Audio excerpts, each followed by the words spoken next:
Welcome to the Cult of Comics podcast. I'm your host, Tyler. Sean, how you doing? Yes. Okay. Josh, how are you doing? Splendid. Splendor? Splendidly Splenda? wonderful. Absolutely, Man? positively. Splendor Man. I don't know if I like that. Welcome to the Cult of Comics podcast. If you've never been on the show before, I am Tyler. I am the one who's in charge. I am the cult leader. The cult's followers are my cult counselors here. This is the only show where you're going to be able to find us have, a couple of monotone white guys, some annoying British guy who has a sense of comedy humor like Ellen DeGeneres, and Josh, who I still don't know if is actually a real person or not. And we're going to talk about comics. I'm a very complicated AI. You basically are. First off, we're going to talk about Blue Book #1, which is a story by James Tynion IV and Michael Avon Oeming. This is a story that's been released through Substack. This is the first chapter. This is a big new era for comic books, potentially, depending on what happens with it. But it's an interesting age, and this was not a bad start. Nice. This is It's drawing me in. This is a drama inspired by based on true UFO events.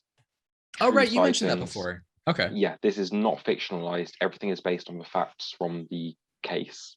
The reports. He's not dramatized anything. He's not played anything up for suspense or anything. This is as accurate as he can make it.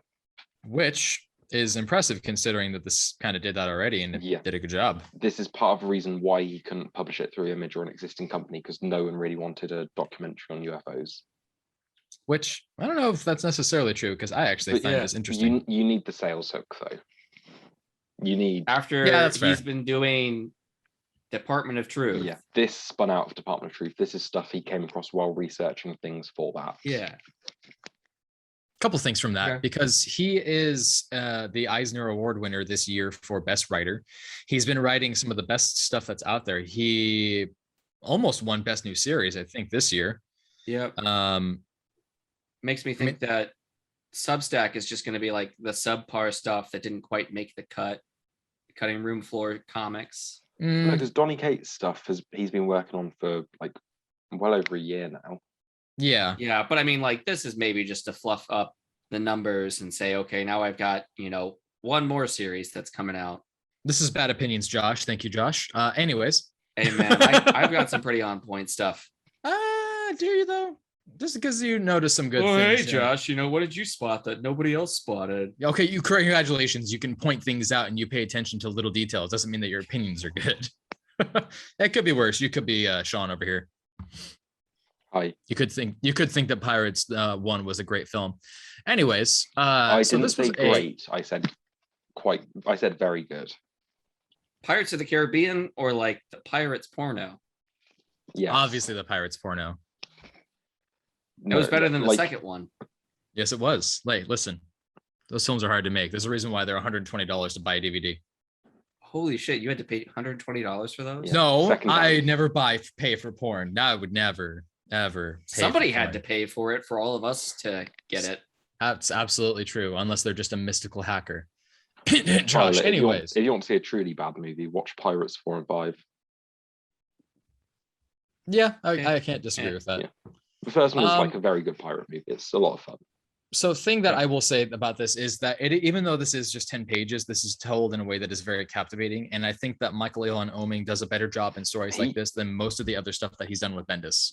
Yeah, he does a great job here. And the coloring is great. It's just black, white, and I think 2 different shades of blue. It's all blue. It's all blue. Anyways. That's the name. And that's the name of the comic. Oh my God. It all comes back around. Anyways, I will say, again, it's 10 pages. It's not like it's going to be like, this is a full comic. I don't even see the point in rating something like this because it's just a chapter. What's the point? Yeah. I think that this is a really good way to get you hooked. I'm definitely interested to see what's going to happen next. I'd like knowing that these are based on real people or these are real people. This is the case of Betty and Barney Hill. Mm-hmm. Who in September 19th, 1961, were traveling back from Montreal to their home in Portsmouth, New Hampshire. Mm-hmm. Yeah. And along the way, they saw a UFO. Flying saucer. Yes. So if you think about Vermont and New Hampshire, they kind of form a rectangle, and they were it cuts across like this. And so they're up in Copeland, which is at the very north edge of Am New I paying Hampshire. you for a geography lesson? I'm just kind of giving an idea of where they are and how far out they are. They've just left Montreal. They're heading home. They're driving in the night. They're like, we're going to be home and, at like 3 a.m. in the morning. So this is just about past midnight because it takes about 3 hours to get down to Portsmouth, which is, like they said, about a 60-mile drive north of Boston. Mm-hmm. So they're not close to home yet. They're just starting out on their journey. Well, they say that they had to cut through Montreal, didn't they? They went to Montreal for the weekend. So they had left Montreal and they had made it to Copeland. So they were only, half an hour to an hour into their drive before they stopped for dinner. Okay. A late dinner. Makes sense. I guess I didn't really know what to think going into this. I kept forgetting, honestly, that this is a story about like the true first-hand accounts of alien encounters, UFO encounters. Yeah. And I mean, there isn't any part of me that thinks that Tynion can't write something like this, because I mean, obviously he can. I'm pumped to see what he does next. I think it's hard to write something real in a way that feels fictional while still being accurate. Yeah, if absolutely. that makes sense. And I think he balanced it well. And it's pretty good. It's only, we'll have to see a bit more than 10 pages to really get a feel of how well he handles the accurate nature of this. Mm-hmm. The less dramatized version. But as of now, I enjoyed it. I mean, I'm subscribed to him. Yeah, I'm wondering if it's going to be like every 20 pages tells one whole story, or if we're going to have to go through a couple of issues to get just this one story. I'm actually really happy you say that, because I was thinking the same thing, and I was wondering how many pages were going to be limited per actual published issue. Yeah, because it says that it's their story of being abducted. So at some point they're going to get, it's going to be a story about them getting abducted. And I think that's going to take longer than 20 pages. Maybe it's going to be 2 issues, 2 20-page issues. 2 22s, maybe. Because he did say, like, the length of some stories will vary. Some chapters will be like, or some cases will be like 1 issue long. Some could fill a trade. Oh, okay. So, yeah. Interesting. Okay. It's going to vary case by case. It's going to be like the Ice Cream Man, but instead of the Ice Cream Man, it's aliens. Potentially aliens. I mean, for all we know, it could just be people on LSD. There's been multiple cases. Here's the question you have to ask yourself. Why is it that it's always Americans that end up getting abducted? Well, we don't know any. I mean, how often do you hear about somebody from France? Like, how's that story going to reach its way to you? What? France even a real country? If somebody in France says they got abducted by aliens, what's the likelihood that story would make its way to you? I mean, I guess as likely a story of somebody from 1961 who was traveling from Montreal to Vermont. I don't think the point is that you're just going to hear about like American UFO stories. I don't know how likely something from outside the US is to reach you. I feel like that's a weird comparison because. No, I get what Josh is trying to say. I think there are UFO abduction stories or whatever in other parts of the world. There are, but it's not nearly as prominent here. And all of them have been really, really, really like very prominent here. Much in the same way that we have the highest number of serial killers. We had like 3,700 serial killers in the span of the country. They should make a comic about that. Oh, they should. Serial killers. Who could write a drama-based series like that? I wonder. Somebody. We need a good writer. Really good writer, somebody who's like maybe won an award, a couple accolades, something like that. Yeah. I said, I don't really want to do ratings on this because it's just a nice little short stint on it, but I think that this was a really good setup. Any thoughts before we move on? Well, I have a rating for it. Same. No. 7.5. I said 7. Okay. Cool. I think I gave it slightly higher based on its potential. It didn't do a lot, so I could have given it a lower score. But I think I trust Tynion, so it got a little bump for me. I'm not even going to bother trying to do a rating on it, like I said, because it's only 10 pages, and I just don't based on what I've seen, I've really enjoyed it, but I'm going to wait until I actually get more of a concept of it. Moving on, we're going to move on to Mazebook #1 by Jeff Lemire and Jeff Lemire. Jeff Lemire and Jeff Lemire. He wrote it, he drew it, and this is not the first time he's done this. Of course, he's one of those guys that he draws a lot of his stuff. I think that there was an interview recently that said that he spends 3/4 of his time writing and drawing. Yeah, he said before that he can write like ridiculously fast, but when he's drawing, it takes time. Yeah. Like his writing output is ridiculous. There are a couple pages in here where he's just kind of copied and pasted a couple drawings. So I think he tried to save time doing that. I mean, maybe he copy pasted, but it looks more like he may have just drawn traced it or something. I know which ones you're talking about. Which pages are you talking about? There's when he's right outside of his business, he's talking to the guys, and it just keeps going back and forth. Yeah, back and forth between them. Yeah, usually it's a shift of the eyes, is like the big change. But no. You look at like the lines on the throat, the lines on their clothes, it's all different. Okay. Well, it's still, those ones are pretty much the same. They're very similar, but you can see like even the power lines behind him, they're all slightly different in each panel. I don't think that's so. Go to close to the center, a couple pages where he sees the lines on the sidewalk. He's walking. It's the kids that have been drawing on the sidewalk. This one is very much the same picture where it's only his eyes that have changed. The page where he's looking down and then he looks up at the kids. I'm just gonna say, that one I'll give you. His eyes are different. Everything else. I don't think it's a valid complaint. I don't understand people's fixation on like things. You just brought up that he wants to cut down on time for drawing, so maybe he says this part doesn't matter. Yeah, the shading on the background is exactly the same as well, like the little water stains. Yeah. It's almost like painting with pastels, but it's not colorful. A very large book for $5.99. That's what I meant to say. This is a large book for $5.99 that tells the story of a father dealing with the loss of his daughter several years later, having a hard time remembering what she looks like, what her face looks like. But he keeps remembering specifically this big red sweater that she always used to wear. And he wakes up in the middle of the night to a phone call, which happens to be his daughter's voice saying, "I'm at the center of the maze," whatever that means. This is an interesting story so far. It's definitely going to be obviously a story of coping with loss, but there's going to be focusing on this maze element of storytelling, which is interesting. There's a couple of points where the daughter is working on like magazine or newspaper mazes and is trying to get to the center of it. So it might be that this could be a story of Alzheimer's and him trying to get to the center of his own mind, or getting to the center of himself and rediscovering, what it means to be happy and trying to move on. Who knows? But I mean, what it is so far, I really enjoyed. Yeah, and we've seen some preview art for the next future issues that he's been posting online, and it looks crazy the way all the pages line up. Josh, you joked that you were going to get a second issue just to take the staple out and line it all up. Yeah. We get just a slight tease of this in 2 pages towards the end. Yeah, I noticed this as well.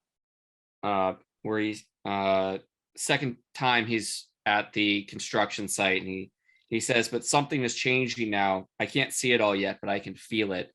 And you can see little like connectors coming off of some of the panels.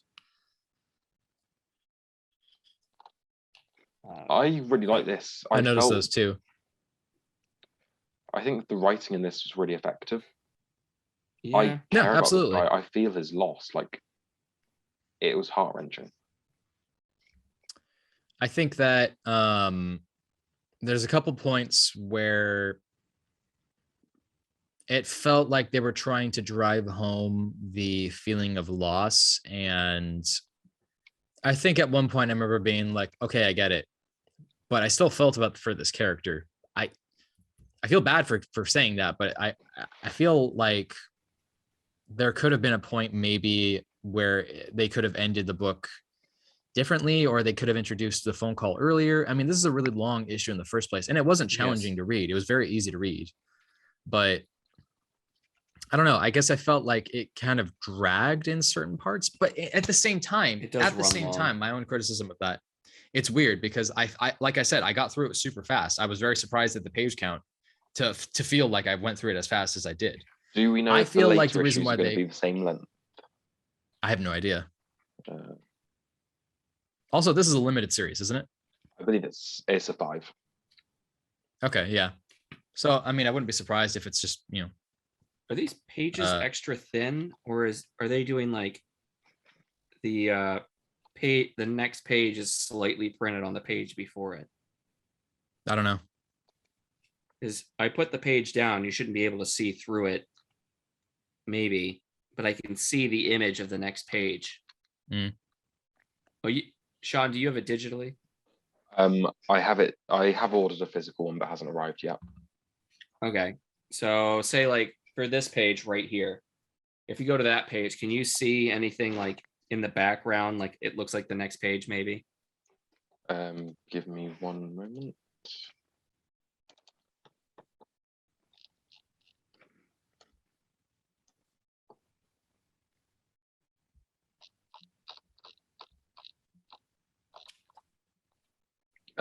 Which page? Sorry, hold up again. So what are you looking at? The red lines? Through the red lines, I'm not sure if you can see. Oh, it's not coming through here. You can almost see the next page. I'm not sure if that comes through. No, I will send you a screenshot of this page in the digital version. Okay.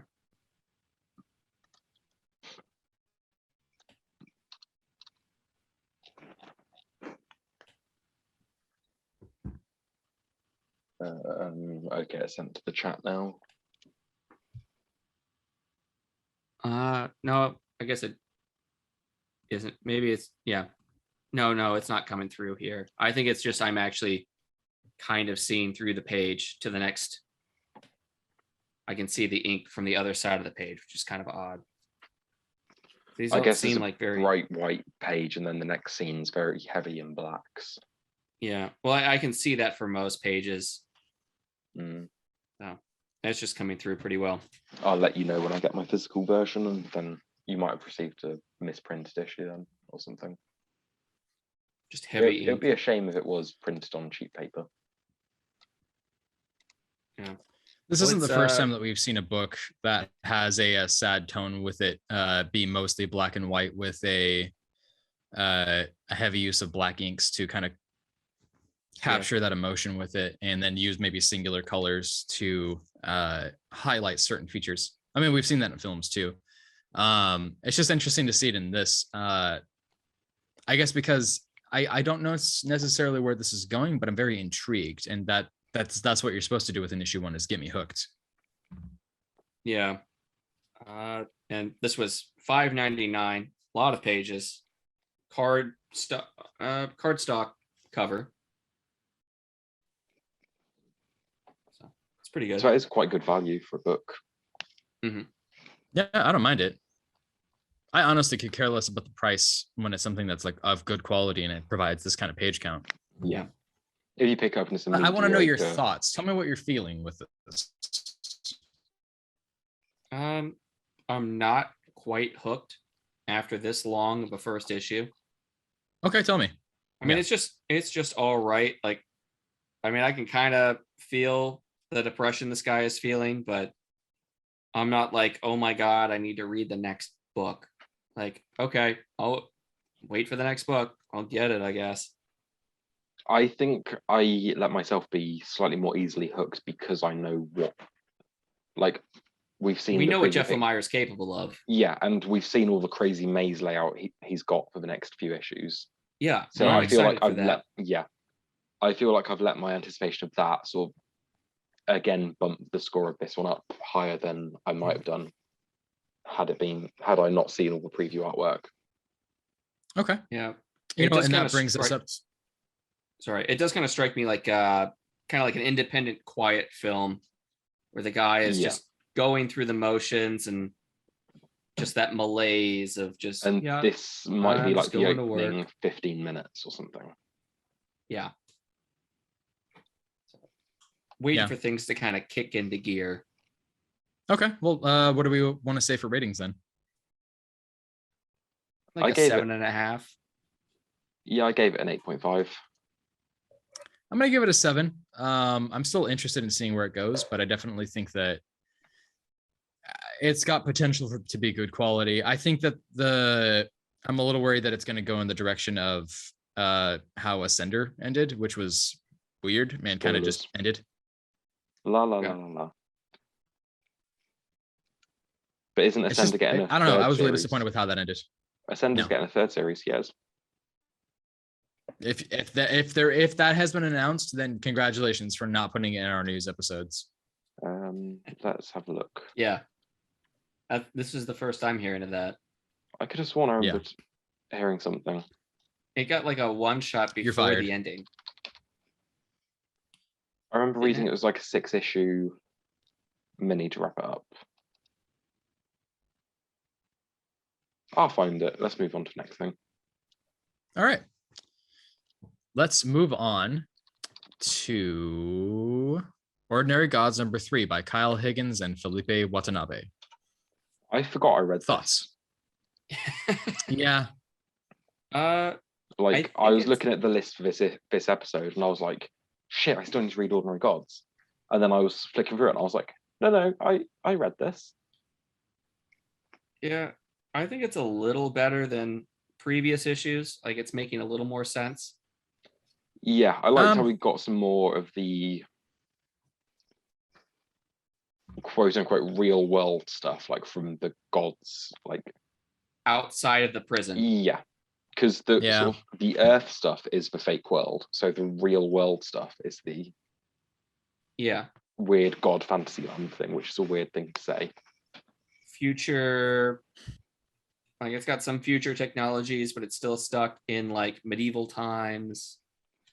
Retro. Well, it has the aesthetic, with it and everything. I don't know. I didn't really find this issue captivating enough, and it's definitely disappointed me. I feel like I'm really bored of the series already. Yeah, they focus on Christopher and the other gods. 1, 2, 3 pages. We got 3 pages of these guys. Yeah. Everything else is the sister or the other warriors being sent in. Like, don't get me wrong, there's definitely something captivating about being able to go back to what's going on with the sister, and there's definitely something interesting for the setup of the warden and all of these new pieces of information, and then traveling to Paris. It's just that it feels like there's an element of energy to this that is just missing. It feels like it could be more exciting. You know what I mean? It could be like there's so much clear. about this that has be more clear, be more exciting. Realistically, if you're telling me a story about reincarnating gods that are living because Earth is a prison planet that's used by these beings, that I don't know why, like that should be interesting enough for me. But the way that it's being told, honestly, is just not making me captivated. It makes me feel like I'm just kind of going through the motions of a story. And I don't think that's enough. I think that this is unfortunately following an issue that I've seen before with other writers, which is you're supposed to care about what's going on, but you can't expect the audience to just care about it just because they're reading it. You have to make them care about it. And honestly, I just don't care about these characters. Yeah. That's the brutal, honest truth I have about it. We keep getting like the reveal if there are more characters on Earth, which the reveal of the warden was kind of shocking. The 3 warriors being sent to Earth were fine. That's all good. Yeah. Michael Busuttil is the editor and the designer for this series, and they should just fire him. When the 3 pages that we get of Christopher with the other gods, the second page where he's got the dog on his lap, he says, I don't how I'm supposed to just come to terms. Like they completely drop the word no. Yeah. Like, I don't know how. You got to catch that stuff. Yeah. Well, I mean, mistakes are going to happen here and there. I see that stuff with DC all the time, but I hear what you're saying. I mean, that was an easy thing that I spotted like the first read through of it. It's not like a very subtle thing. I don't know what it's like to work on that field with that. So, I mean, that is something that if you're an editor and you miss something, that's a failure on your part. That's just the hard, honest truth. I'm studying journalism. I mean, you're preaching to the converted here. I mean, if I miss a single thing, I get ringed for it. You know? I bet. I don't know. It was an okay issue. There's plenty of action, introducing new characters, things moving along. But the more I think about the series, the more questions I have, or things don't quite make sense. But that's exactly what I mean. Is that enough to make you enthralled in something to want to continue reading it? At least with the end of Mazebook, it was like, ooh, what is this? I'm very curious. With this, I'm like, ooh, what is that? I just don't. Yeah. Sean made an interesting point about that without directly saying it, which was he read it and then forgot about it. Yeah. You know? Yeah. Did you guys happen to read the back matter? No, we never do. Oh my God. That was so important. You guys need to read this. So what do you think the rules are for this world? I had never thought about that. So you die and then you get reborn into a new body. Mm-hmm. Did you catch on that you can move to a new body? You don't have to be reborn. It's discussed slightly between the warden. I think that's called a pro gamer move, and you kill yourself. Yeah, no, they don't kill themselves. They literally jump from body to body, which still doesn't make a lot of sense because why doesn't the dog? Sorry, I'm gonna go talk about something else and then I'll circle back around. So while I was reading it, I was like, okay, so he was Joseph Stalin, and then he was this Yakuza guy. Joseph Stalin dies in 1953. Mm-hmm. The first issue is in 1995 or so. Okay. It was the first scene where the Yakuza guy dies is like 1995. Something like that, yeah. Yeah. So if he jumped into another body, as soon as he died, jumped into like a newborn's body, this Yakuza guy should have only been like 42 years old, but he looks like he's 60 or 70. Mm-hmm. Where when he should have died. So there, I'm like, that doesn't really line up a lot. The discussion with the warden is basically like, why didn't you just jump to another body? And you're like, okay, die and come back as a baby. That's not gonna work very well to try and track down the guys today. But if you read the back matter, it is told from, I can't think of the god's name or the guide that is inhabiting the girl. What do they call her? The luminary steward. So if you read the back matter, you'll realize that the luminary steward was inhabiting Christopher's mother right up until these events started. And that is when she jumped over to Christopher's sister. Okay. So like right before this story started, she jumped from the mother to Christopher. They are not exactly inhabiting and taking over completely the bodies that they are in. Sometimes they go into kind of a passive mode where they just kind of observe what the person is doing. Mm-hmm. So the actual person in the body is in control for some of the times. But they can just come out and like take over later? Yes. Okay. They said, I think this was towards the start. Some of the others go into a sleep mode for a bit to pass the time.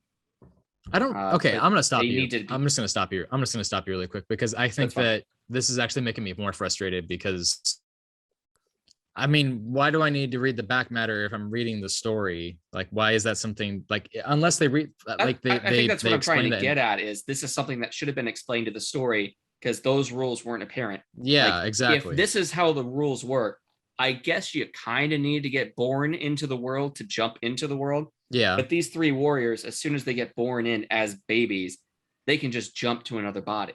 So we're on the same page here. That's some JK Rowling. Like, let me rewrite the things because I'm on Twitter bullshit. You know, like, oh, by the way, Dumbledore's gay. Okay, sure. So the rules seem a bit finicky Mm-hmm. from what we had seen in the comic to what's being written in the back matter. Mm-hmm. I mean, I just don't see the purpose of the story is for me to read it and then understand it as it comes along. If there's going to be some things that are unclear, that's fine.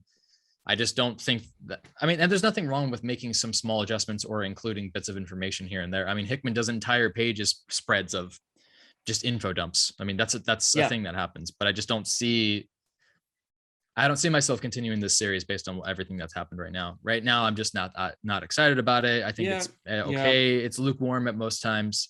I'm going to give it a 6 out of 10. Yeah. I mean, I'm not getting a great warm fuzzy out of it, but aside from these weird inconsistencies or puzzling things, I think the story is moving along and we saw some really good action this issue. Yeah, I think as long as you don't think too deeply about the rules and all that, if you just sort of take it at face value, I think it is quite a fun series. I don't think it's fun enough. Like, I don't think that action I don't think in you're itself, fun enough, Tyler. I don't think that you have any concept of actual sense of humor. So there you go. I have British sense of humor, which is just sarcasm and depression. It's just depression. I am trying to balance that frustration with, hey, at least there's some good action. But to be in the third issue and not even only be with the main character for 3 pages is also frustrating. Like, so much is happening elsewhere. With Radiant Black, a lot of what has happened is there's been, even the action, although it is good, the action isn't the thing that's made me interested in the story. The thing that's made me excited about the story is the fact that I feel like those characters are actually believably human. There's conflict going on. Even the asshole new guy who's taken over Radiant Black is captivating. Marshall. Yeah. I mean, regardless of any complaint that I do have about it, all of the good stuff that occurs in that series shines over it. There's a delving into who these characters are. I believe that there's actually some conflict happening. I'm curious about what's going to happen next. I'm invested in what's going on. Right now, I'm not invested in what's going on. And honestly, I should have been more invested with what happened with his sister fucking murdering everybody in the first issue. Yeah. Yeah. I thought it was a okay start to a fun concept. And I might continue the next step into the next issue, but as it stands right now, I'm just not impressed. Yeah. So story needs to even out a bit more. Yeah. The dialogue is fairly okay. It's okay. No problem with the dialogue. Seems pretty good. A featherweight, not middleweight. I don't know. Boxer shows up to, a hospital, comes up with a good explanation for why he's there. That all, flowed really well. But the background stuff is just really annoying. Yeah, it is. So ratings 7. Yeah, I gave it a 7 as well. There's reasons I want to rate it lower and there's reasons I want to rate it higher, but I think it's just averaging out to a 7. I think that's totally fine. Yeah. All right. We are going to move on to Nice House on the Lake #4 by James Tynion IV and Alvaro Martinez. And now this is a masterpiece. This is the good shit. This is the shit that I want to read. Yeah. I read that and I was like, God damn. Even taking away the James Tynion bias that I have developed lately, just looking at this issue alone, even if I never read any of the previous stuff, this is enthralling and I understand what's happening. And I have no question about what kind of book I'm in. I'm having a great time reading it. And honestly, the comedian, been my favorite character so far. Yeah. I mean, he was in the background for the first 3 issues, but this is his issue and he definitely shines bright in it. Absolutely. Definitely playing the fool, but is not. Well, I think that the weird thing for me is that he said something that my dad has actually said to me before, which was, I like to let people think I'm a lot stupider than I actually am, to which I'm like, no, I don't know about that. But anyways. Yeah. I thought it was interesting how he had developed his relationship with, is it Sarah? Warren? Sarah? No, the Walter. Walter. Thank you.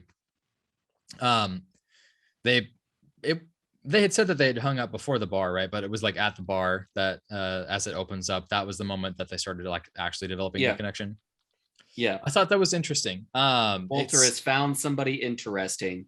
So this is the thing that I'm trying to comprehend here, because it seems like Walter has taken bits of what he thinks are really important in people and maybe put them all together, knowing that like the best parts about who they are will work together eventually, and he's hoping for something to maybe happen. It's just interesting. I don't know about that. I think it's just collecting interesting people, and he's put them in his ant farm just to kind of keep them there. And I want to come back to that later after we talk a bit more about the rest of the issue. Sure. So this issue follows this comedian character. What's his name? I forget characters' names so easily, I swear.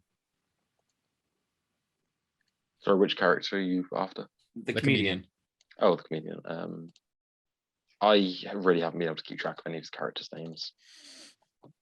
Yeah, I'm not very good about it. But anyways, it introduces the founding, the development of the relationship between Walter and him, and why he's now at the nice house on the lake. We follow him walking around wearing silly outfits that he's ordered, air quotes ordered, from Walter using Walter's delivering. Alienazon. Yeah, Alienazon Prime, which was a really that's a mouthful. Yeah, it doesn't flow very well. No, not really. Yeah, I did like all his costumes, and it really did make me laugh when he showed up in a little postman outfit. I really liked that. Yeah, the postman was funny. He's dressed as Ferris Bueller from Ferris Bueller's Day Off. Yeah, he is. On day 27. They make the discovery that if they write down supplies that they need, like food, or honestly, in this case, costumes, it gets delivered to them. There's one person in specific who's been requesting very specific things and not getting them, and she keeps checking in with him.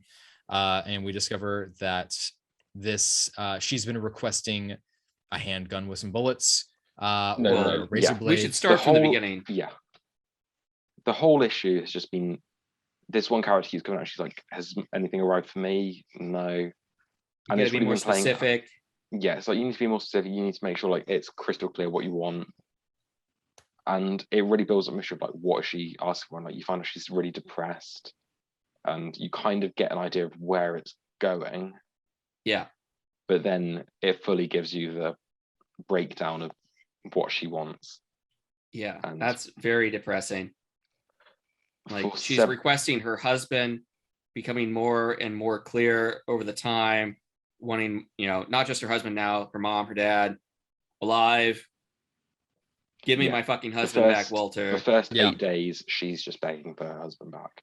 Yeah. And then after that, it's handgun and bullets, enough rope. Yeah. Well, that was day 8 through day 15, and then day 20. It skips to day 21, and she's like, as time is going on, she's getting more and more desperate and trying different methods to cope to maybe find that way out. But obviously, Walter is not willing to let her have access to those things, which ultimately leads up to the ending.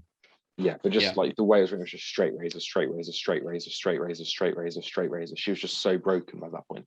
And I got to that page and I was just like, what the fuck? And like I just put my tablet down and just laid there for a little while, and I was like, that's the most depressing thing I've ever read. It's a lot. Yeah. It's interesting that this is coming out during the pandemic too, because I mean it's a group of people locked together in a house while the world's on fire, and everyone's responding to this differently. It's very strangely timely in certain regards. My thing, I really liked the sequence where he sees Walter as the human meat tornado staring at him. He's just matter of fact, like, come on, dude, you could have just told us. Yeah, and he's unfazed by the way that he looks. He's totally accepting of what's going on. You should have told us the rules, Walter. It could have been easier. Which ultimately everything leads up to after he has been consoling. Her name is Sarah. Molly. He's been consoling Molly for some time there, and makes an interesting discovery, which leads up to the ending. Spoilers: nobody can die. He slits his throat in front of all of his friends and survives, and openly says, while bleeding out and still alive and healing apparently, that Walter will not let them die. which is Yeah. very, very interesting. And it kind of ties into that whole thing that you were talking about, like taking care of the ant farm. Yeah. So Alien ant farm. So the comedian is investigating several different things throughout this issue. Like there's so much packed into this issue.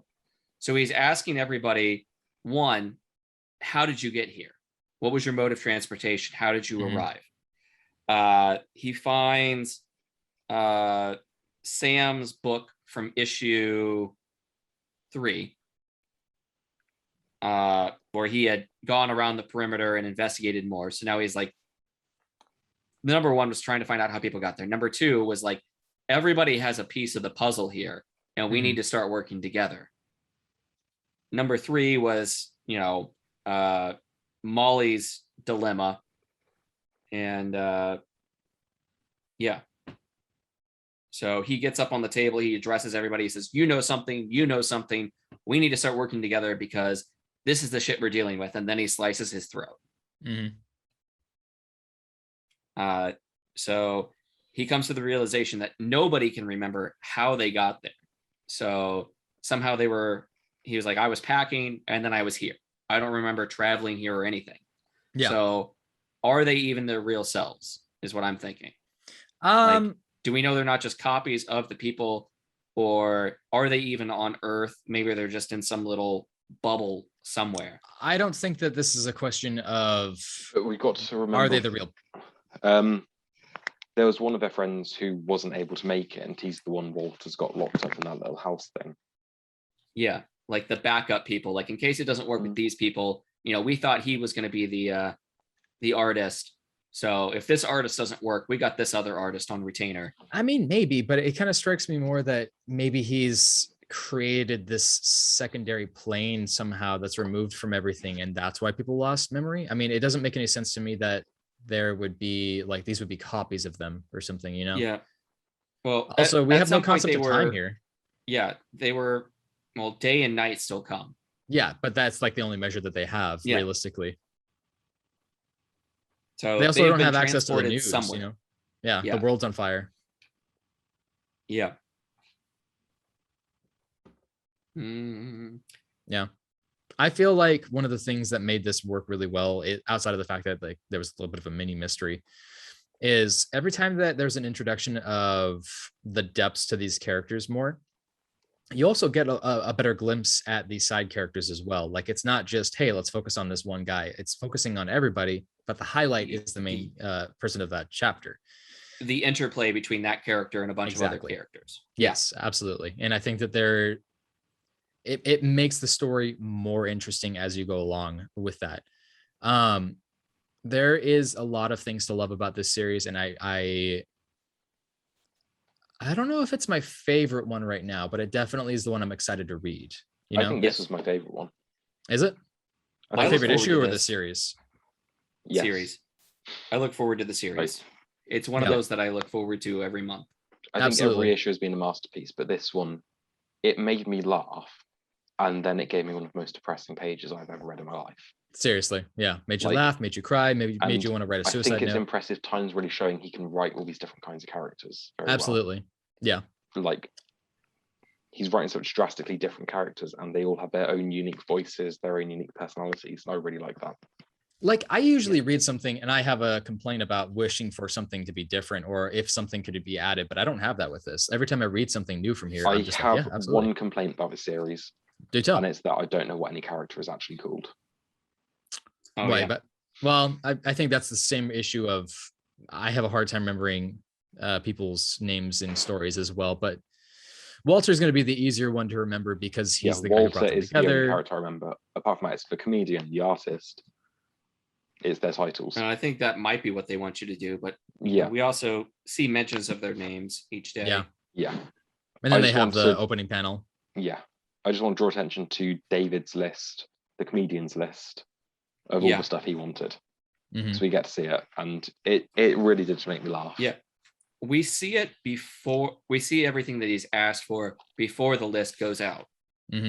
So it's fun to play the I Spy and then see the list and see what you missed. But just a few of them really did make me laugh. every academy won by the Lord of the Rings trilogy. I loved that one. Every I actually chuckled at every that. kind of Oculus Rift VR headset, so I can see which one I like best. Weighted blanket, and then the next day it's lighter weighted blanket. Yeah.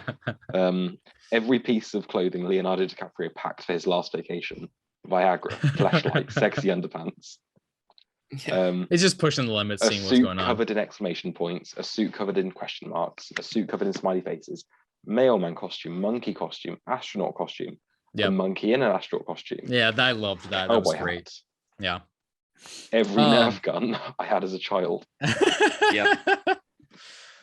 It's I also think that it's kind of cool that he was able to have a character who has a really strong sense of humor, who very clearly understands pain and I mean, I wouldn't say that he's like an intellectual, but he's at least smart enough to want to make some sort of an investigation. But he's a person who understands people's suffering and people's pain and is trying to make that something that can bring people together. And I think that that's really awesome to do, because my immediate first thought is like with Robin Williams. A lot of the time, some of these people, you know exactly what I mean? I literally was just thinking Robin Williams. Exactly. Yeah. So I think that was a really smart move. I'm going to give this an 8.5 out of 10. 10. Oh, do I let Josh beat me? Because I was going to give it a 9.5 out of 10, but just reading the list again, is it? I've got 9.5. Whatever. Okay. Let's see. Do we need to care anything about this person that he was talking with when he first really became friends with Walter? Do you think this person's going to be important at all? Nope. They blurred her face out. I think it's for a reason. Yeah. I think he's got the green hair because he was saying it was about 10 years ago or so. So that would have been around like the Dark Knight. So I think he's coloring his hair green like the Joker. Okay.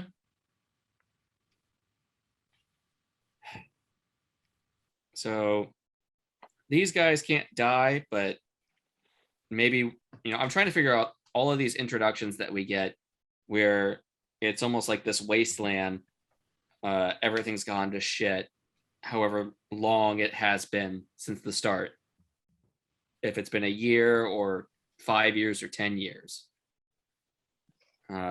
So I'm starting to wonder, like, does there come a point where Walter starts to punish them or abandon them or loses power or something? Maybe they stop him and they're left to live in the wasteland that it becomes. No idea. I'm curious about that. All right. The list in between David's and the straight razor one, I think those are just photocopies of real handwriting.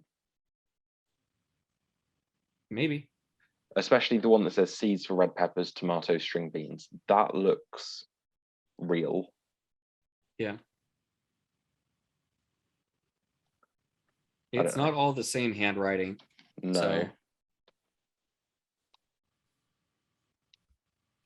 Anyway, yeah. Really good issue. Amazing series. Yep. Really good radio. I need the rest of it. I need the rest of it right now. So do I. I'm just going to put it on I'm going to write it on a piece of paper and put it outside. It's going on a break, Josh. It's going on a break. We still get 2 more issues before that. Oh, is it 2 more? It's at 6 issues, I think, at the halfway point. Yep. All right, I'm going to have us stop there, and we're going to move on to Infinite Frontier number 6 by Josh Williamson and Xermanico. How good was this, Tyler? So you hyped this up for me, so I actually expected this to be a lot better than it actually was for me, except for the ending. The ending was great. Yeah, the ending was the crazy part. The ending was the part where I was like, okay, this is actually really good. The rest of it very much felt like the rush to the finish line that I complained about with the previous issue. However, the ending was a strong enough point that I was like, it's still a lot better than death metal. If we're going to compare every single thing to a bad thing, then yeah, of course. But I'm just going to compare everything to death metal in my life from now on. Everything.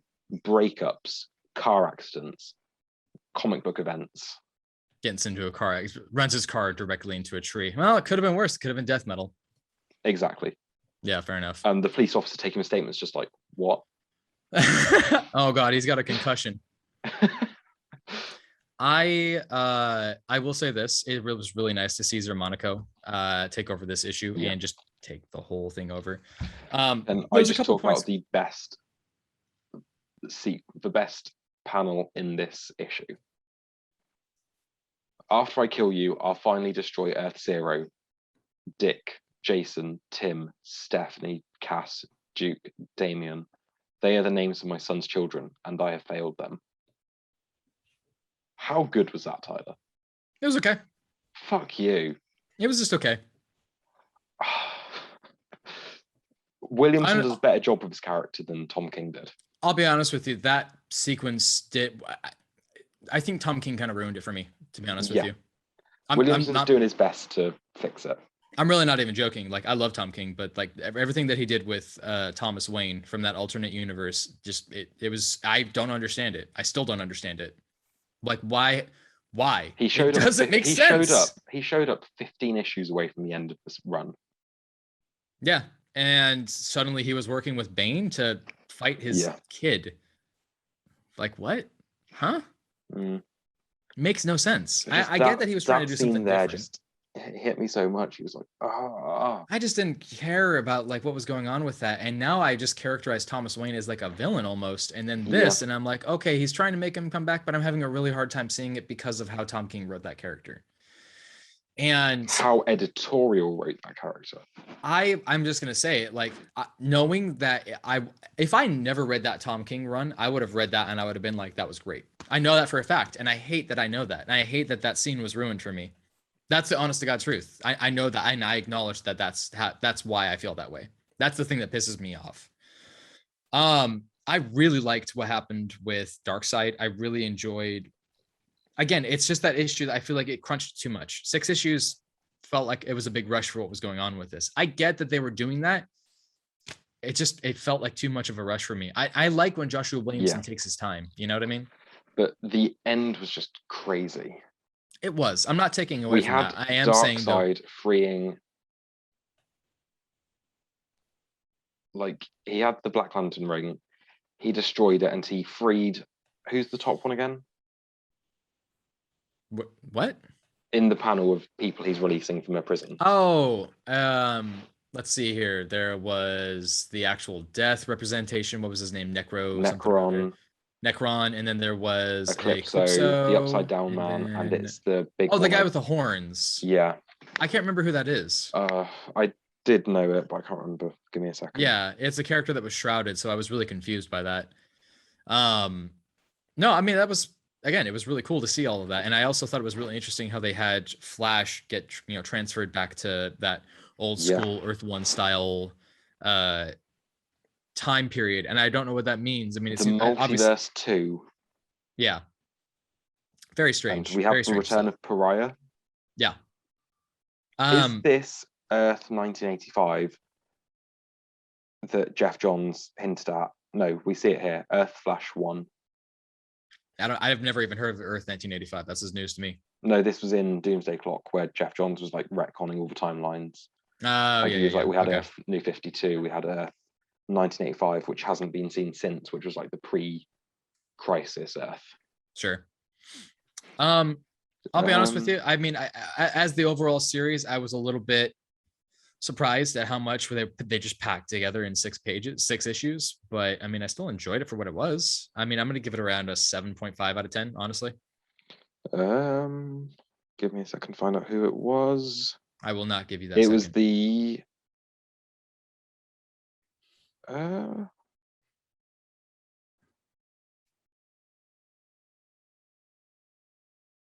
bomb 10 years later. This is good radio. It says The Empty Hand. Is that The Empty Hand? I have no idea. I thought The Empty Hand was just always different. I have no idea. Or is something else The Empty Hand in this? I don't know. I don't know. Rate it. Sean. The Empty Hand and the Gentry. Who are they? Sure. No idea.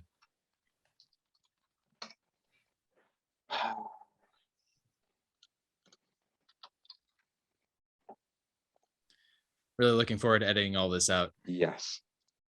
Okay, it is the Empty Hand. It is a mind-shatteringly powerful entity. Okay. And it was created by Grant Morrison in the Multiversity, of course. Okay. Rate it. I gave this issue a 9. You're too generous. You're honestly too generous sometimes. It was better than Death Metal. I hate you. All right. I did not read Joker Puzzlebox number 2. So why don't you guys go ahead and take care of this really quick while I refill my coffee. Yes, this was number 2 by Matt Rosenberg, Jesus Merino, and a few others. This was also chapters 3 and 4 of the digital series. Josh, you did not seem to be a fan of this. Yeah. Well, at first I thought the title page only said the name of the first story. I didn't realize this was the title of story 1 and story 2. Story 1, Blood and Snow. Story 2, Water and Stone. Oh, I didn't realize that they kind of paralleled each other. Oh no. In the digital version, it's called Chapter 4, The River's Twist. Oh. That's strange. Okay, because I was very confused when I didn't see a title on the Harley Quinn pages. Yeah, on the digital version. So I was kind of thinking Water and Stone might be the title of that section. Oh, no. In the actual one, it's called The River's Twist. Okay, well, that was kind of a failing on their part not to put the title anywhere on that part of the story. Yeah.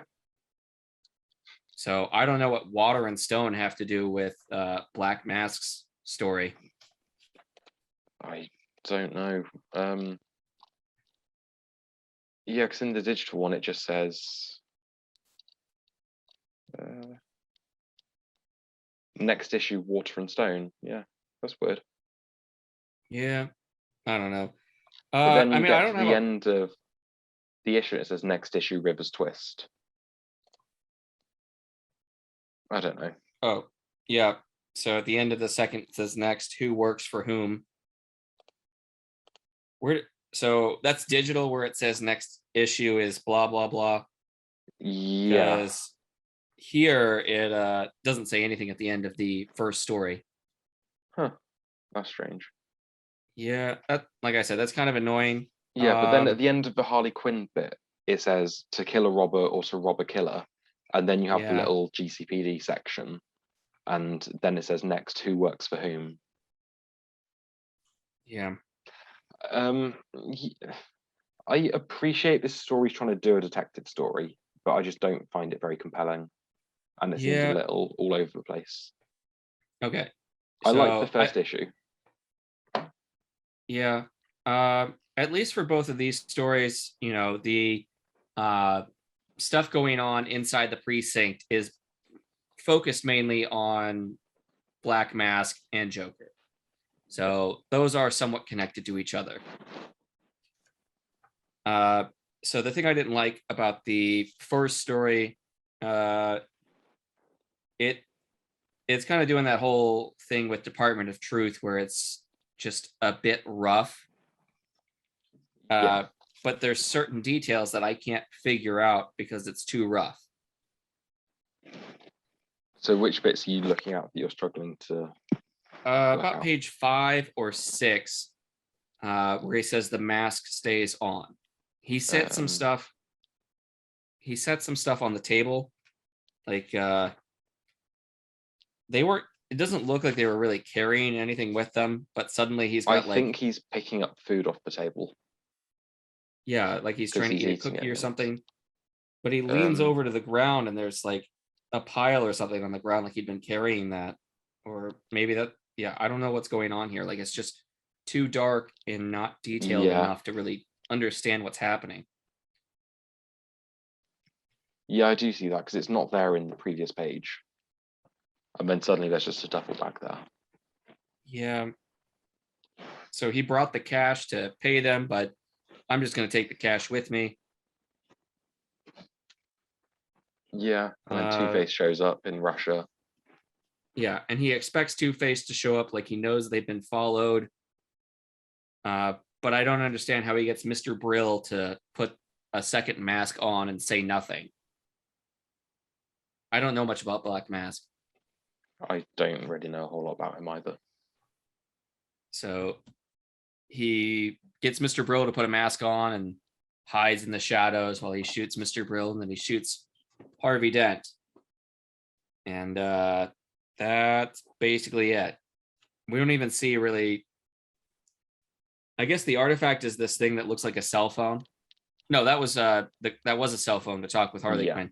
So we don't even see the artifact in this story. No. So I don't really like it. The connecting stuff, in the precinct is interesting. Yeah, that's like I said, the most interesting stuff, I think. Yeah.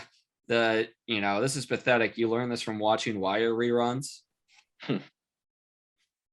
I don't know what this old lady has to do with Black Mask. She kind of just turned up and scared him into doing something. Baba Yaga just stared right through him. Yeah, I really don't know where she came from. I don't know enough about this character. She wasn't in the bar, was she? Oh, no. Is she the character he's speaking to in the bar? No, that's a man. Yeah, this is just some lady. Looks like a butch woman. I don't know. Maybe it's his mom. Who knows? Yeah, it did seem very strange. Yeah. Then we get the Harley Quinn story where it's her versus the Mad Hatter. She ends up kicking the crap out of her teammates, but also what's his face? Swamp Thing. The Man Lizard. Killer Croc is there too, just kind of hiding and waiting. Fired. I completely forgot his name. I don't know. That's okay. I forget characters' names all the time. I don't even know who you are half the time. I'm almost convinced that you're on his screen. He's got a little poster which just says Josh question mark. Change your name to Popo Gijo now. Later. Okay. And then she figures out the riddle and pulls out a Tetris piece. Okay. Really quick. I know that I didn't read this, but can I just ask, is this enthralling? Is this exciting? I mean, I don't even know who the creative team is for this second story because they didn't put any credits in. It is the same writer. Oh, is it? I mean, they should have it on the cover. Rosenberg and Jesus Merino, right? Yeah, Grant, Danny. It's just, I was talking with Sean while you were gone, and we have a title for the first story. It says Blood and Snow, Water and Stone. I thought Water and Stone was the second story, but he says it was called something else. The River's Twist. But that didn't really answer my question. Like, do you think that this is like an enthralling, like, did you... I like the idea of it, but the execution is not well done. The two sort of miniature stories are just kind of all right. It wasn't very clear. The stuff that's wrapping around it at GCPD is interesting. Yeah. The framing narrative is interesting, but not the actual meat of the stories. See, this is how I feel about Ordinary Gods. It's like, I know that I should be enjoying this more than I am, and I'm just not. And that's why I didn't read this one, because the first issue, I was like, this is cool enough. I don't think I really need to read anything else with this. Yeah. So this whole issue is really focused on Black Mask. That's the framing story is all focused on him. And I don't know anything about him. Well, I mean, all you really need to know. I know his name is Roman Sionis. The only thing you really need to know about him is that he's a gangster that wears a black skull mask. He was introduced in the 400s issues of Batman, I think. And my favorite depiction of him so far has been the John Romita Jr. drawing of him where he wears an S&M mask, which I thought was really cool. I hate that. Yeah. The reason why I liked it is because it was different. I think it was like a skull mixed with like a GIMP mask, and I thought that was interesting, but he's not really a character that gets used very rarely. And when he has been used, it was like Arkham Origins, and it turned out to be Joker pretending to be him, Yeah. So there were supposed to be clues that we're supposed to pick up on, but I'm still not seen anything that could be a clue. There's a clue in like the first issue, but I didn't see anything in this. Yeah. We get one line on the last page from Black Mask, which was the Riddler wasn't killed by someone who was playing his little game. That was the game. I don't know what that means. That sounds to me like a setup. Like the game was to kill Riddler? Maybe.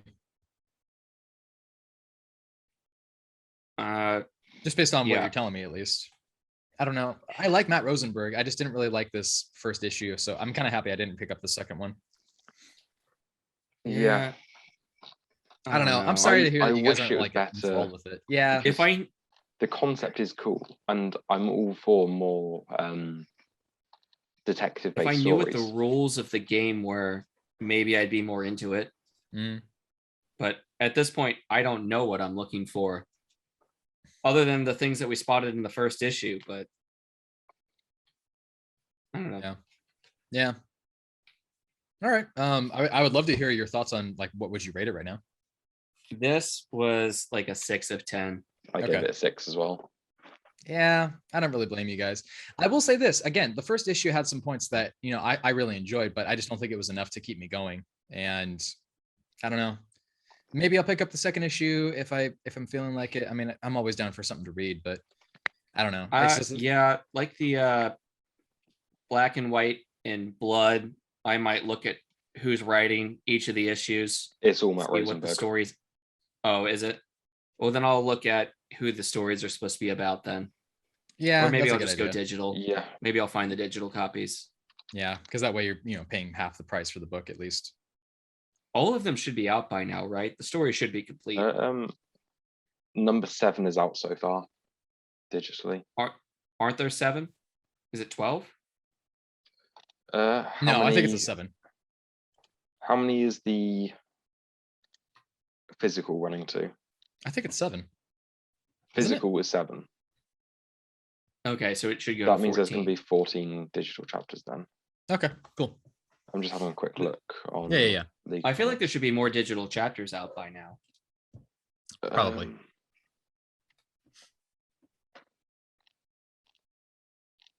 Issue 5 might be the last.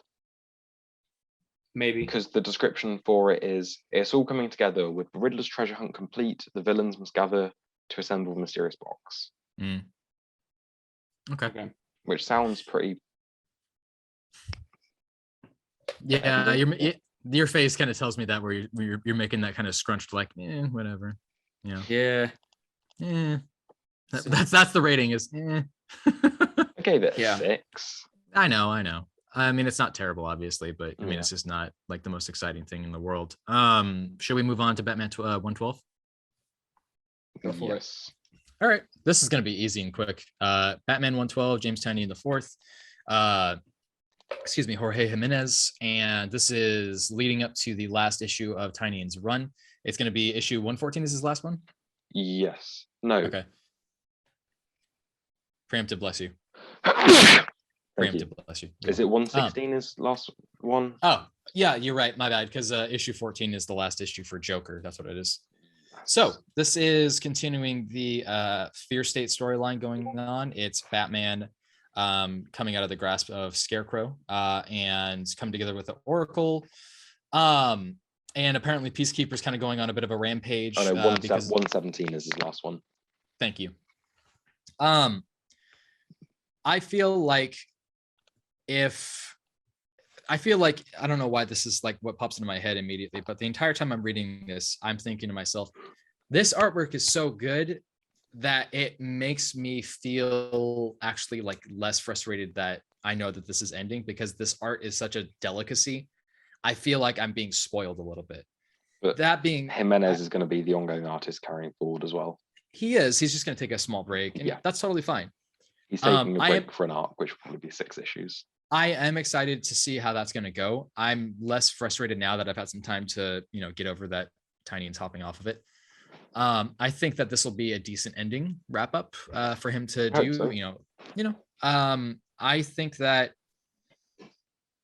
Tynion is doing a really good job of pushing the story here, but I feel like the thing that made this issue at least like more than just that, oh, okay, we're just continuing the story, was the fact that there was so much buildup in an not back matter. What's something that I could say here? The backstories of what's going on with Simon Saint.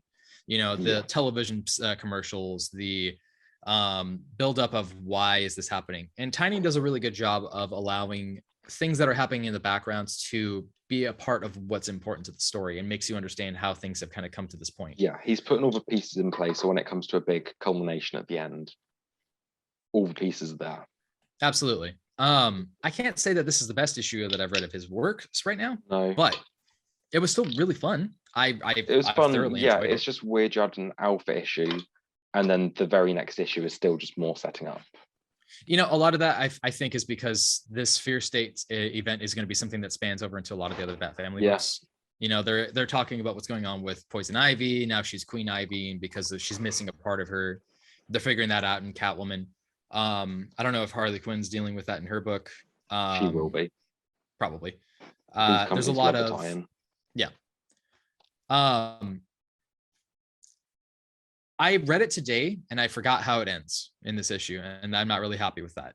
I feel like that says something. Yeah, I forgot about it as well. You know, a little frustrating for me because I know for a fact that he's a good writer. I'm still enjoying this, but if I can't remember the ending of this, what is that? I mean, I know that it ends with Peacekeeper 1. No, Peacekeeper X. See, exactly. I forgot about Peacekeeper X entirely. Like that was just skimmed over for me in my brain. Functionally, I think that this is believable for the Batman universe. This feels like a fun, functional Batman story. I can't say anything else about that, and I'm not happy to have to be able to say that. Usually when it comes to another issue of Tynion's run, I can pinpoint that's the thing that made me love this. That's the thing that made me absolutely love this. This was just, let's move it forward. I am excited about the fact that Peacekeeper 1 in specific was the one who went like crazy and started attacking people. That wasn't interesting. But I feel like the reason I thought that was interesting was because of the way it was portrayed by Jimenez and less because of the writing itself. And I feel like if the art and the writing doesn't balance itself out, that doesn't make it as strong of an issue for me. Normally, I would want to rate this at a higher rating because I'm having fun role reading it. I'm enthralled, I'm engaged. But because there's that lack of a balance with it, I found it less exciting from previous issues. And if I'm just basing this issue compared to other previous issues, I'm going to lower the score a little bit because I just felt like it was a continuation and I'm not very happy I feel about that. I would love to know your thoughts. Like, do you agree? Do you disagree? Yeah, I think it was very much a part of the story. And I'm not really happy about that. Yeah, especially coming to the end, I want more explosive events each issue, whereas this was just another issue setting up the events. Yeah. Which should have been done last issue. Absolutely. And I understand that there's also going to be the alpha omega issues of Fear State tying in everything together. Fine, yeah. Cool. But it felt like Joker War felt very much the same way. It was all just set up for the final issue. Yes, absolutely. So this is the funny thing, because all of the complaints I have about this issue are all of the things that I do not have a complaint about in Batcat, which I will get to later. That being said, what did you think of the backup story with Clown Hunter? I didn't like it. Oh, it wasn't the best thing I've ever read, but I thought it was fine. I just straight up didn't like it. I read that ending of that, like, to be continued, and I said, that's a cop-out. I don't like it. It reminds me of the issue of Venom where Eddie Brock was just falling in King in Black. At least with that felt like he was having a conversation with God almost, you know, like this to me felt like it was like, oh, what's a filler thing I could do here? Oh, he's falling and he's Joker, lame. I thought it was lame. And I know for a fact that Tynion can do better.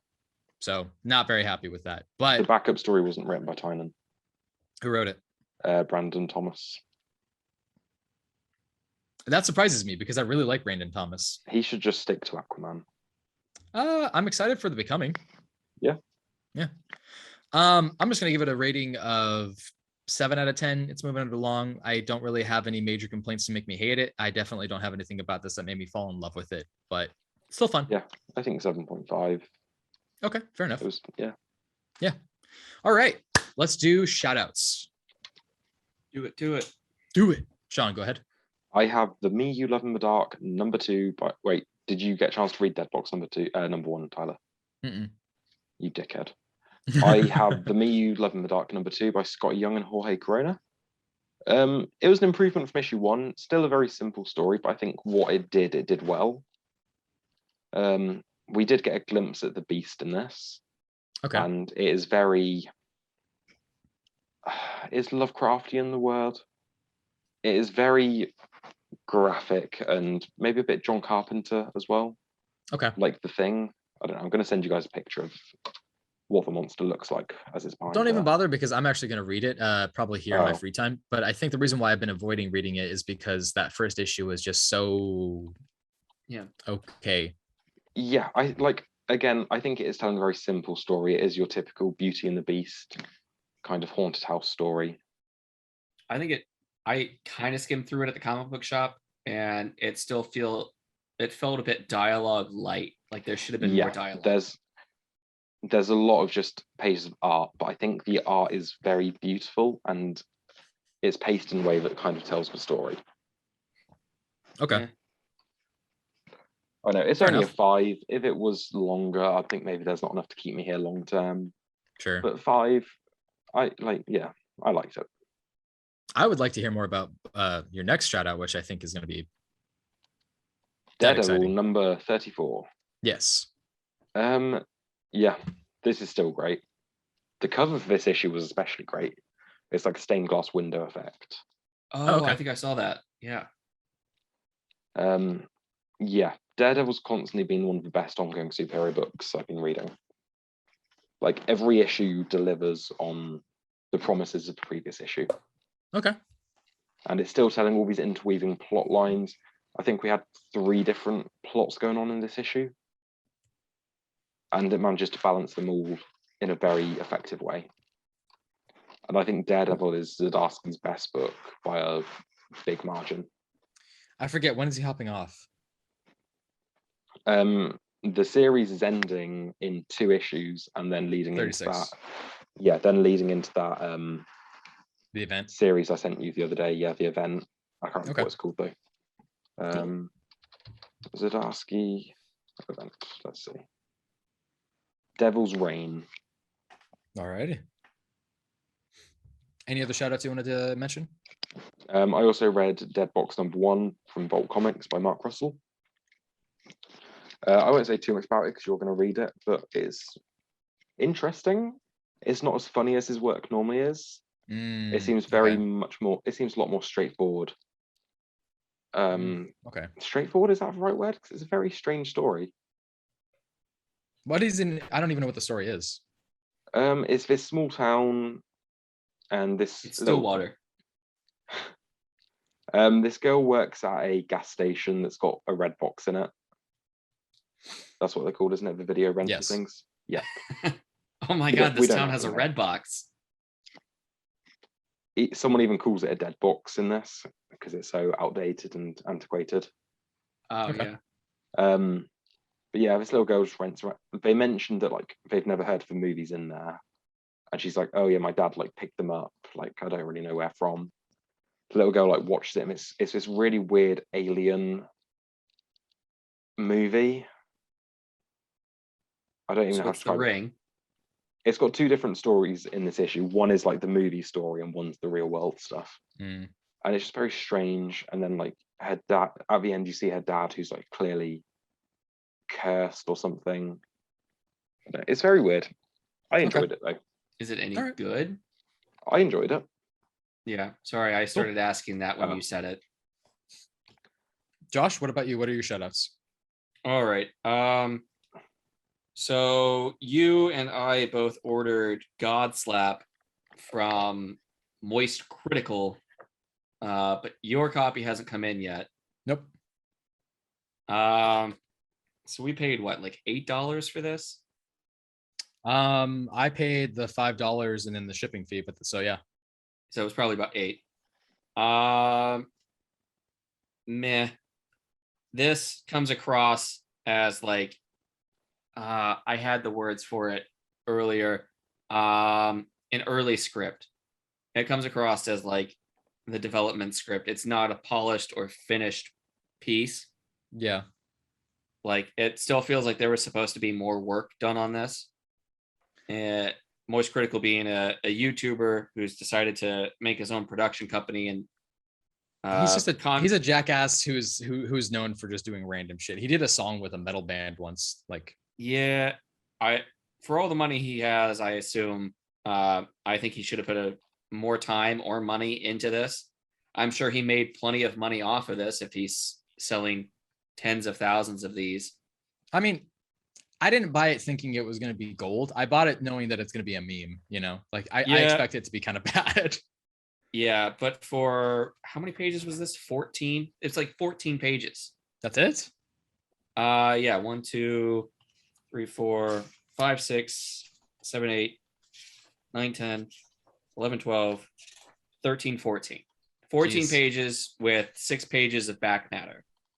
Character sketches, a little description, rough cover, rough shot of one of the pages interior, and Merry Christmas from one of the guys.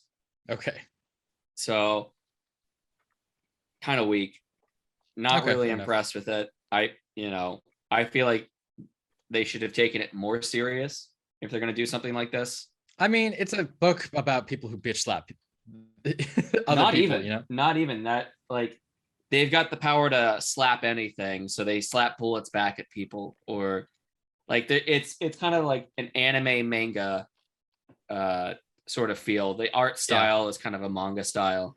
I'm not surprised by that. And Moist Critical has done a lot of videos about people who are in like slapping competitions. It's like one of his favorite things. Yeah. Well, it seems like they tried to take it seriously, but this needed more time or more work or something. Okay. I mean, it's basically like a proof of concept kind of thing. But it's just not great. I'd say maybe like a 5 of 10. Fair enough. Okay. Especially for how much you paid and how many pages you got. No, I think that's a valid criticism. Anything else you wanted to shout out? Yeah, I'll shout out my other one, which is Last Flight Out. This is you Guggenheim. Big Daddy Guggenheim, but it's the entire team from Radiant Black. So Eduardo Ferragato is the artist and co-creator. He does a lot of covers for Radiant Black. He worked with the colorist is Marcelo Costa. They worked together. They worked together on Self-Made. Mm-hmm. And then Kyle Higgins is the editor. Mm-hmm. So you've got this Elon Musk type dude who's engineering the saving grace of the world that's dying. 3 large ships that will launch from Earth in the 2050s. And he's estranged from his daughter, who is never there for. And 24 hours before launch, he's like, she's not here. We have to go get her from Chicago, which has become a wasteland. So the 6-issue series becomes his mission to go grab her before launch. And they know they can launch without him. And you've got a sort of Twitter page here where it's the same sort of tweets that you would see today where, you know, the world ending is a hoax. I'm just going to stay here. You're all liars. Like it's just parodying current day stuff. Now. Yeah. Similar to what we saw with like Mother of Madness, where it took today's issues and basically just slightly veiled them to be the issues of that time. Mm. The art is good, kind of. It's there are aspects I like. Like it feels a lot like Jason Howard, but some of the faces look like Salvador LaRocca drew them. Mm. Oh, speaking of Jason Howard, quickly, he was the one who drew the Clown Hunter story in Batman, Tyler. Oh, I didn't know that. Cool. Yeah. So it's a lot of good artwork, but the line work reminds me a lot of Jason Howard. Okay. So the first half of the book has a great start off, but the kind of obstacles they put in front of them at the end of the story are kind of lame. Like, I feel like they could have written it better. I'm definitely going to keep picking this up, but I feel like I'm not exactly sure if it's going to pick up to be as great as I think it could be. Sure. So it's like an 8 out of 10. It's interesting. It's hooked me in. Cool. Yeah. So I read Batman Catwoman issue 7 from Black Label, and this is my favorite issue of Batcat so far. Everything about this was bar, is it? No, actually, I'm really not joking. Like, maybe like comparing it to a lot of the other stuff, but I don't know what it is about this issue. Maybe it's because Liam Sharp filling in. Holy crap. I just really enjoyed this issue, like way more than any of the other stuff that I've read so far. And I haven't seen Tyler so passionate about something since he had his COVID shot and bought 2 Xboxes. It just has free now. There is so much about this that has made the relationship between Batman and Catwoman a little bit more clear. Like, he very much realizes that she's not a character who's willing to change, and she is a complicated, kind of toxic person throughout a lot of it. And they even have their daughter acknowledge that as well, and she's thoroughly confused about why they even got together. I didn't know they had a kid in this. Well, you're not reading. You don't read anything. Get out. I thought they were still in the honeymoon phase where they get freaky on top of rooftops, and you really aren't reading this at all, are you? Why would I? Just go to hell. So wasn't there supposed to be that whole first issue future, where he's going down on her on a rooftop? In the not so distant future, his daughter with Selena is taking over the Batman mantle and is fighting crime and everything. There's a sequence where, since Bruce is dead, she's staring at his suit and is like, I don't understand why you got... I hate you. I don't understand why you got together with her. I'm so conflicted about who she is. There's a sequence where they are making love in a vault, Batman and Catwoman, in the past or the present or whatever. And he wakes up to find that he's been handcuffed by her. There's a note saying that she's going to go kill the Joker.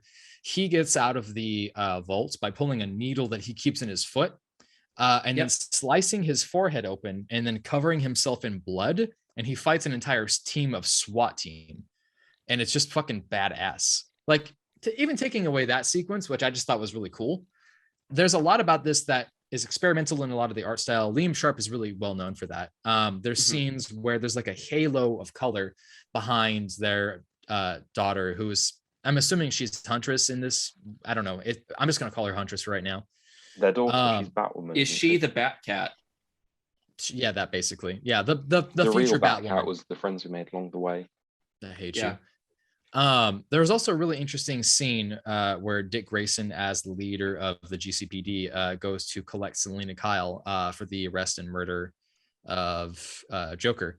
And it's an interesting sequence because she talks to Dick about, what was like growing up with him. And it's just interesting having these characters talk to each other without the presence of Batman, because it really does enhance a lot of who these people are. And I think that was a really well done job. We should come up with a test for that, like the Bechdel test. But it's like the Bechdel test. That actually is all I'm going to say about it, because it's a really good issue. And then I also read. Ever seen the Ryan Reynolds movie? Definitely Maybe. Yes. You ever heard the Oasis album? Definitely Maybe. I also read Amazing Spider-Man issue 73, legacy number 874. And we find out what happens, boys. It finally fucking happens. I already don't care. Is he dead? I had to listen to He can't hurt you anymore. Do you remember the Sins Past plot? No. J. Michael Straczynski wrote one of the most controversial series of storylines in Amazing Spider-Man's history, which was that Norman Osborn had a relationship with Gwen Stacy. And had children with them.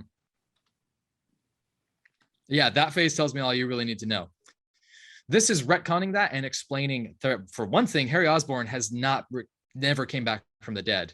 In fact, there's a whole bunch of other stuff that's been happening. Like, people were cloned. This was an imprint that was made into the Norman Osborn's mind. Harry never came back. He's just been building this giant world to fuck with them, because reasons. It's kind of unclear, but it's interesting. Harry's done this. Former Harry, back when he was taking the Green Goblin serum, and it's very interesting. I also read this on 9/11, so yesterday, and there was a back matter page or storyline that was written by Joe Quesada with art by John Romita Jr. between Captain America and Spider-Man, paying tribute to 9/11 and the victims of 9/11. Which was actually really tastefully done. It's obviously a throwback to the issue that came out 20 years ago, the black cover issue 36, I think, maybe 33, back in the 1998 run. It was really tastefully done. This was a strange reveal. I didn't anticipate them retconning Sins Past, and they're still including Mephisto in this. So it's going to wrap up here soon. And then the new creative team takes over, and I'm just really looking forward to that finally finishing. How does that tie into No Way Home? So that the reason why I was saying that earlier was because a lot of what the speculation online is that this storyline in specific was going to be retconning what happened in Brand New Day and One More Day. But instead, it's retconning what happened in Sins Past. So the involvement of Mephisto may tie into that as well. I mean, for all we know, Nick Spencer could just be like, no, we're just going to fix the whole Spider-Man universe. We're just going to fix it all right now. Who knows? But we're going to find out in 2 weeks when the final issues of everything comes out and Spider-Man, quote, dies. Okay. So and the reason why I mentioned the No Way Home and the thing was because of everybody speculating online that that's the One More Day, Brand New Day storyline. Oh, okay. Yeah. But the Norman Osborn,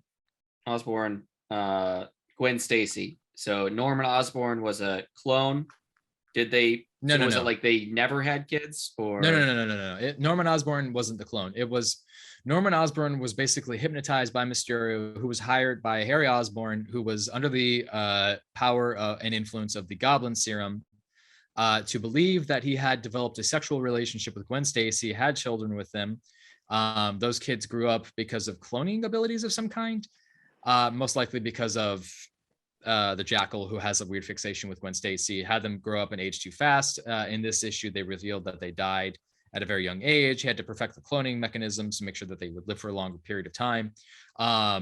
Kindred is revealed to be this clone Gwen Stacy, and the Harry Osborn that we've had for the last like 10, 15 years has actually been a clone as well. In specific, the clone, because in the Sins Past storyline, there's a Gwen Stacy and a Harry Osborn clone that were revealed to be children. When they went away, they were washed up on the shore of an island and they had like amnesia or something. Nobody liked that storyline, not a single person. And the Straczynski hate that came from that was intense. It was well written, but the problem is that it was just so fucking hated that they put Gwen Stacy in a relationship with the Green Goblin, and I don't really blame them for that. So the reveal here is Gwen Stacy clone is still around. Harry Osborn clone's been around. Harry Osborn is still dead and never came back from the dead, and that's why he's been having like this back and forth with his identity. It's a whole lot of things that if you don't know anything about the Spider-Man universe, it's very fucking confusing. Yep. Definitely. So that's that. What are we gonna do now, boys? Did you want to talk about the Unbelievable Unteens? You know, it was just a fun issue. I think that Jeff Lemire does a really good job of, you know, paying tribute to superhero comics that he loves. I don't think there's really anything else about that you can say. It's fair enough. Yeah. All right. Pick of the week. Pick of the week, boys. It is easy for me. It is Nice House on the Lake. Same. Jinx. We did it again, boys. We all agreed. Yeah. All right. Next week. Nice and simple. Let's talk about what's coming out next week. Short week again. Is it? I don't have the list in front of me, boys. I've got my Marvel and Image and other stuff pulled up. So I've got, well, you guys don't care about Compass. You don't care about Jupiter's Legacy. I don't care about the Compass. But we've got King the Conqueror #2 and Primordial #1. Mm-hmm. Which is and then I've also got Time Before Time #5. Book. Yeah. So most of the stuff I got coming isn't stuff that you guys are reading. Josh, you missed your favorite book. You know what's out this week? Oh my God, is it? Another issue of Deep Beyond. Oh my God, what is this, number 6? This is number 8. I do want Oh to my point out God, really I'm so quick, far behind. issue 35 of Fantastic Four coming out is going to be the 60-year anniversary of Fantastic Four. And also, Okay. Fantastic Four Life Story number 4 is the 60th anniversary of Fantastic Four. Hell yeah. That cover is amazing. So I would for number assume 4. it's Isn't it? number 4 of 6. I believe it's 5. Okay. They start in the 60s, then 70s, then 80s, 90s, 2000s. So it should be 2010s. Issue 5 is the only one listed. Oh, there's I a don't know. 2-month gap between 4 and 5, Tyler. Oof, okay. We also have Justice League Last Ride number 5. Hell yeah. We have the first issue of I Am Batman. Yeah. We have the 3rd issue of Superman and the Authority. Mm-hmm. Issue 12 of Rorschach. Yep, the final issue. Oh. We have issue Oh. 2 of the Batman 89 comic. We have the Joker number 7. And Oh. something else Josh needs to be excited for. In the anthology series Batman Urban Legends number 7, we have a Batman Beyond story. Oh, that's finally out. I thought that had passed. I thought I had missed it. It was solicited so long ago. And we've got the gorgeous Batman Beyond cover. It is. Yeah, I'm looking at it right now, and it is very stimulating. I will get it. Is that Twist Art Germ? my Who is that? arm. Cover artist is Francesco Mattina. I don't know him. He got in a lot of shit a few years ago for tracing over other artists' work. Ooh, Come fun. on. Come on. Or painting over them in the same pose or something. Okay. All right. Anything else we should point out? I think that's about it. Yeah, I think All that's right. everything. That's it. That's the show, guys. We did it. Under 2 hours. Thank God. Yeah. All right. That's the show. This has been the Cult of Comics podcast. I am your host, Tyler. That's Sean. That's Josh. You can find us on YouTube, Spotify, all the podcast locations. You can also go to patreon.com/cultofcomics where you can do your monthly contributions. And if you do that, you can hop into our Discord chats, slide into those DMs. We'll send you nudes. Yeah, baby. By nudes, I mean pictures of Sean's feet. Unfortunately, he has They're like hobbit British. feet. Missing a toe. Get out of my head. I was just going to say that. Peter Jackson, eat your heart out, or Peter Jackson, eat his ass out. Anyways, you can also go. Asses with you. I mean, You I'm got an the ass butts man. disease. I do, unfortunately, have butts disease. What was I going to say? Anchor.fm. You can go